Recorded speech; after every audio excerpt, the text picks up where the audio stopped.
Hello everyone and welcome to my channel. Today on Ziso Unseen, we are going to discuss spiritual markings and identifying them to break spiritual patterns and cycles. So, have you ever been in a situation where you feel like you keep repeating the same spiritual cycles? You pray, you fast, you cleanse, you smudge, whatever spiritual ritual you believe in to unchain yourself, to free yourself, to remove oppression, to win spiritual warfare battles. You're doing everything that you can and everything that you know how to do, but somehow these cycles keep repeating in your life. You feel like things change for a short while, but not long after, you're right back where you started. You start to feel like it doesn't matter how much I pray, how much I fast, how much I cleanse, how much I purge, how much I smudge. I'm going through these same cycles and I don't know why. You start to feel like it's not working. Maybe prayer isn't for me. Maybe cleansing isn't for me. Maybe smudging isn't for me. Maybe these crystals don't actually work.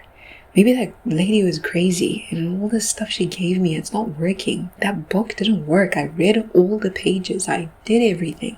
I followed all the prayer points. It's still not working. Well, today we're going to take a deeper look at one thing that a lot of people don't really talk about. To break spiritual cycles, you need to be able to identify them. Part of identifying your spiritual cycles is being able to identify the markings that come with certain cycles, the markings that come with certain people, the markings that come with certain entities. The same way that when someone is using witchcraft to harm you, they leave a spiritual mark on you, right? Sometimes the mark is physical, depending on how deep this person's rituals go. And sometimes it is just spiritual. You probably cannot see it, but other entities that are linked to that person can see it on you. And other people that may belong to the same spiritual house as that person can see that mark on you. The reason these people mark you is for one of two things.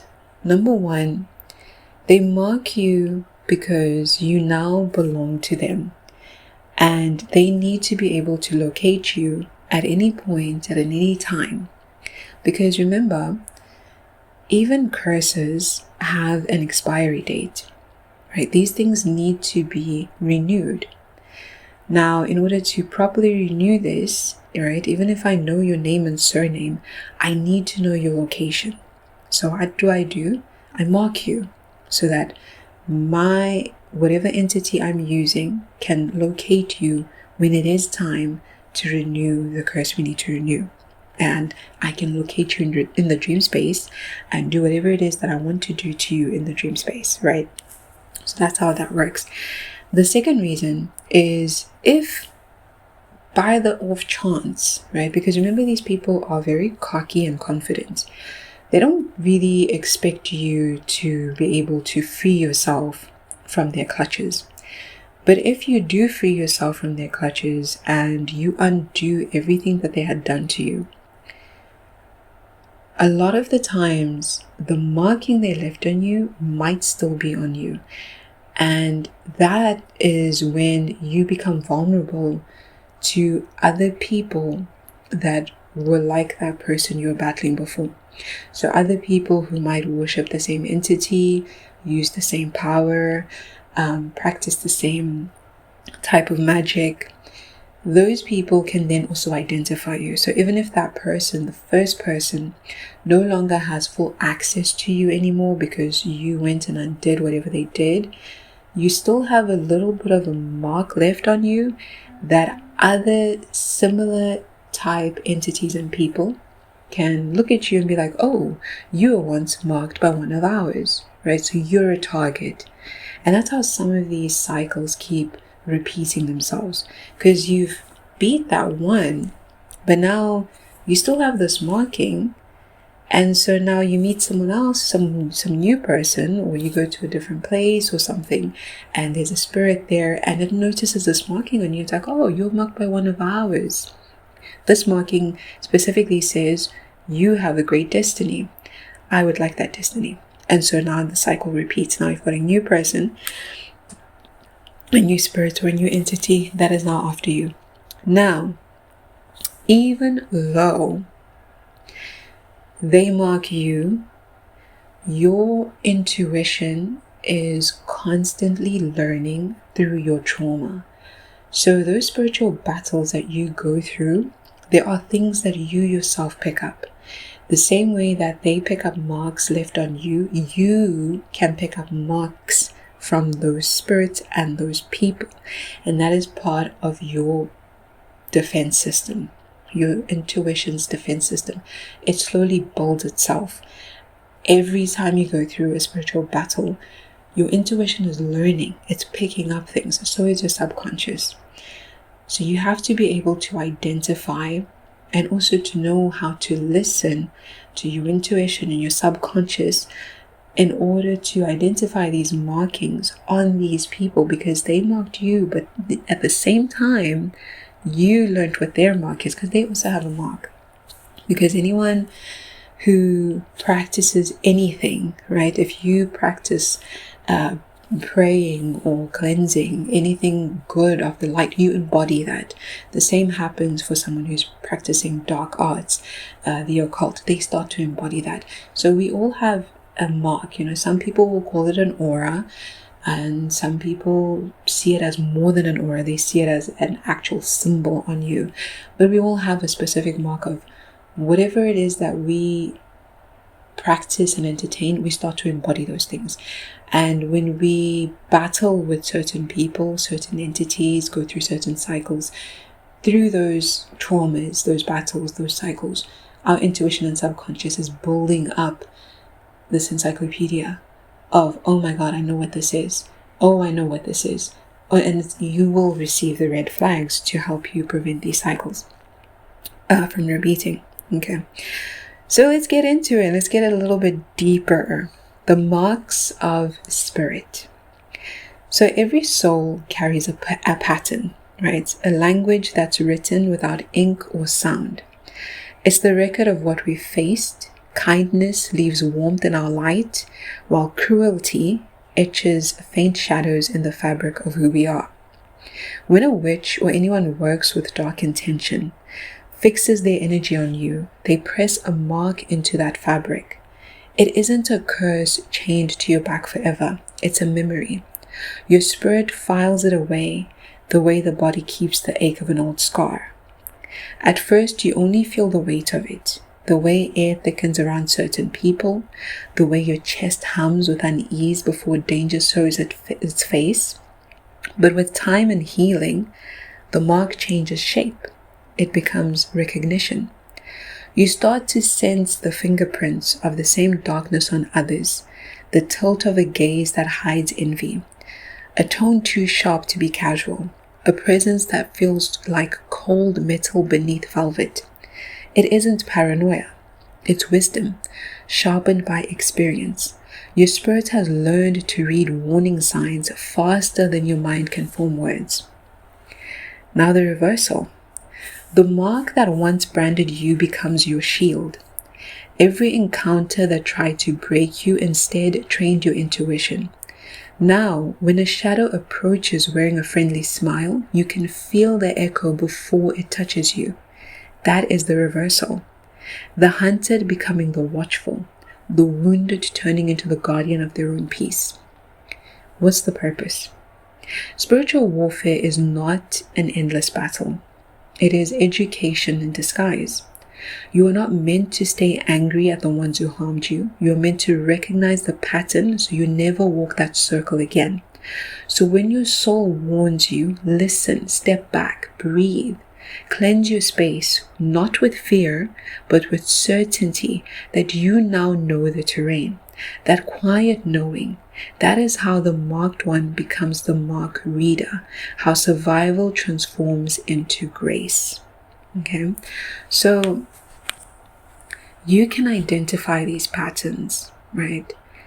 We just mentioned sometimes it's the tone of someone, sometimes it's the way they look, it's the air around them. Have you ever met someone new, completely new, maybe in a whole different city or a province, prefecture, state, wherever it is that you live, and they instantly remind you of someone you know for sure had dark intentions for you? Like someone you've battled before spiritually, and this person instantly, like you cannot shake it. It's their voice, it's the air around them, it's their touch if they touch you, it's their eyes, and you get chills, you feel uneasy, you start to feel like you're going in and out of consciousness, but you're conscious, you're awake, like you're going in and out of your own body around this person, like something is wrong, something's itching, something's crawling on your back, there's nothing there. That is your intuition screaming, oh my God, this is the same person. People embody everything that they think, they do, they practice, they feel, they say, and your intuition knows it. It knows it. So the next time you think to yourself, my praying isn't working, my cleansing isn't working, take a moment and really look at what has happened so far in your life, because I promise you it's working. If you have faith in your praying, in your cleansing, in your protective rituals, then they work. What you need to look at is, have I been ignoring red flags? Have I been around people that remind me a little too much of the same people I've been battling spiritually? Have I been ignoring my dreams? Because your dreams are also great communicators. Your dreams are how, if you believe in angels, that's how your angels speak to you. If you believe in God, that's how God speaks to you. If you believe in ancestors, that's how ancestors speak to you. If you believe in spirits, that's how spirits speak to you. Your dreams are very special and very important. And so you need to look at, have I been ignoring dreams? Because sometimes if your intuition is not strong enough, maybe when you're conscious, your subconscious takes over, and so the dreams come into play. So if you're ignoring the red flags when you are awake and going about your day, maybe because you're busy and so you're not as in tune as you could be, then the dreams will start to show you, hey, there's something wrong with this person, right? You have a bad dream about someone, pray about it, ask spirit about it, inquire about it. And if you keep getting shown the same thing, there's your answer. So I'm just here to remind you, to encourage you, that the chances are your prayers are working. The chances are your cleansing is working. The chances are your protective rituals work. But maybe you need to take a moment and listen to your intuition. Pay attention to patterns. Pay attention to how people make you feel. Pay attention to the warnings that your spiritual guides, your angels, your guardians, whoever you believe in, is trying to give you. Because when one person fails, another one will replace them. When you beat one person, another one will replace them. We have to identify the markings to get rid of the patterns. In the next episode, I want to go deeper into the different types of markings, because there are different types of spiritual houses in the underworld.